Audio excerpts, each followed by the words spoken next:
ان کو میں آپ کو بند کر کے دکھاتا ہوں. تو میں نے کہا چلتے چلتے ان کا بھی آپ کو تعارف کرا دوں.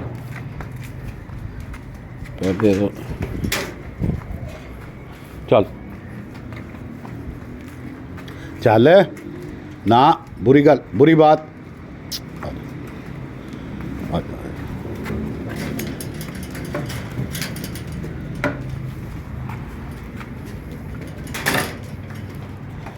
چل سکے تو بھی چلو چلو چلو چلو چل پتر باز آ جا. او پھر باہر آ گیا.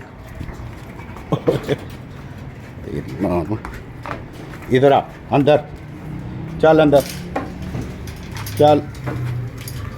یہ دیکھیں جی جانور جو ہے نا وہ تنگ کرتا ہے. میں چاہتا ہوں ایک جگہ پہ ہو جائیں. ادھر آ ادھر آ ادھر آ ادھر ادھر ادھر ادھر چل تو بھی اندر. اب ایک جگہ پہ رہو نا, کیوں تنگ کرتے ہو. چلیں جی, یہ ہمارا یمن ہے. اس بکرے سے ہم تقریباً تیسری جولی لینے والے ہیں. تو میں یہ نہیں کہتا کہ یہ بہت اعلیٰ نسل کا ایک کلاس کا بکرا ہے, لیکن ہائٹ میں اچھا ہے. اس میں ایک تو یہ ہے کہ اس کے کپوروں کے ساتھ تھن ہے. ہاں جی, تو میں بتا رہا تھا کہ اس کے تھنوں کے ساتھ نا اس کے کپوروں کے ساتھ تھن بھی ہیں. ایک چھوٹا ہے ایک بڑا ہے. یہ دیکھیں آپ کو نظر آ رہا ہوگا. تو ابھی اس وقت اس سے 1 2 3 4 5 6 7 بکریاں تو کنفرم ہیں بڑی, اور اس سے کراس ہیں. تو ان شاء اللہ تعالیٰ اس جولی میں ہمارا پلان ہے. پچھلی دفعہ کی جو جولی تھی وہ میں نے سیل کر دی تھی. صرف ایک یہ بکرا رکھا تھا اور ایک یہ کالا, یہ جو پہلے جو خارج کر رہا ہے. تو یہ اللہ کی راہ پہ رکھا تھا ہم نے انشاءاللہ, اور اس کو اللہ کی راہ پہ اللہ کی خوشنودی کے لیے, اللہ کی رضا کے لیے دیں گے, غریبوں پہ تقسیم کریں گے. تو میں یہ کہہ رہا تھا کہ ہاں اس دفعہ ہمارا پلان ہے کہ اس میں جو ابھی فیمیل پیدا ہوں گی نا انشاءاللہ وہ ہم اپنے گھر کی بریڈ بنانے کے لیے رکھیں گے. یہ نہیں ہے کہ بھی بکرا بہت اعلیٰ ہے. یہ دیکھیں بکرا ایوریج ہے میرے خیال میں اس کو A1 نہیں کہتا. تو لیکن اس کے تھنوں کی افادیت میں نے سنا ہے یہ ہے کہ جس کے کپوروں کے ساتھ تھن ہوں وہ جو پٹھیں پیدا ہوں نا اس کی بیٹیاں, وہ تھنوانے میں اچھی ہوتی ہیں. تھنوانا وہ اچھا بناتی ہیں.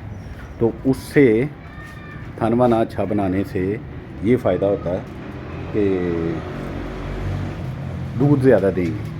تو اس پوائنٹ آف ویو سے ہم نے یہ تجربہ بھی کرنا ہے کہ ہاں اس متھ میں کتنی کی صداقت ہے.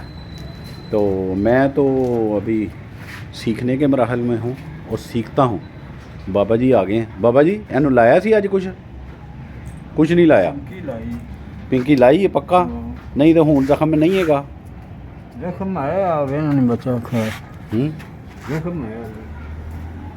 لیکن زخم پنکی نال نہیں. پنکی دا کام پتہ کی ہے, وہ مکھیاں تے وہ نہیں بہن دینا. وہ جڑے اگے کیڑے پی گئے سن نا, تے صحیح تے اینو پائیوڈین نے کرنا. ہاں اینو پیر نو دھوو تے پھر دیکھو کہ بھئی اینو پائیوڈین لاؤ. تو اچھا جی, آج کے موضوع میں یہی تھا جو میں آپ سے کر چکا. اور آخر میں یہی ہے کہ اس بکریاں جب آپ کی کنسیو کر چکی ہوتی ہیں, اور میرا یہ بھی پلاننگ ہوتی ہے کہ میں بکریاں کٹھی 1 ماہ میں کراس کراؤں, تو 1 ہی ماہ میں مجھے اکٹھے بچے ملیں. تو ان کو بھی سنبھالنے میں بہت سارے چھوٹے چھوٹے لیسن لرن ہوتے ہیں کہ اگر آپ بکرے کو بیچ میں کھلا چھوڑ دیں. اس وقت بکریاں کراس ہیں, بلکہ کنسیو کر چکی ہیں, 3 ماہ کے قریب ہو چکے ہیں. بکرا ان کو کچھ نہیں کہتا یہ ہمارے بکرے کی صفت ہے کہ وہ بلا وجہ تنگ نہیں کرتا. جب بکری ہیٹ پہ آئے نا پھر وہ یہ بکریوں کے پیچھے پڑتا ہے، ادروائز بکریوں کو کچھ نہیں کہتا. تو میں کہتا ہوں یہ اس کی اعلیٰ نسل ہونے کی ایک صفت ہے، کو خاندانی لگتا ہے، چبل نہیں ہے. تو بہت ساری باتیں ہو گئی، یہ تو ویڈیو بہت لمبی ہو گئی. ابھی تک کے لیے اتنا ہی کافی. اللہ تعالی ہم سب کو آسانیاں عطا فرمائے اور آسانیاں تقسیم کرنے کی توفیق عطا فرمائے.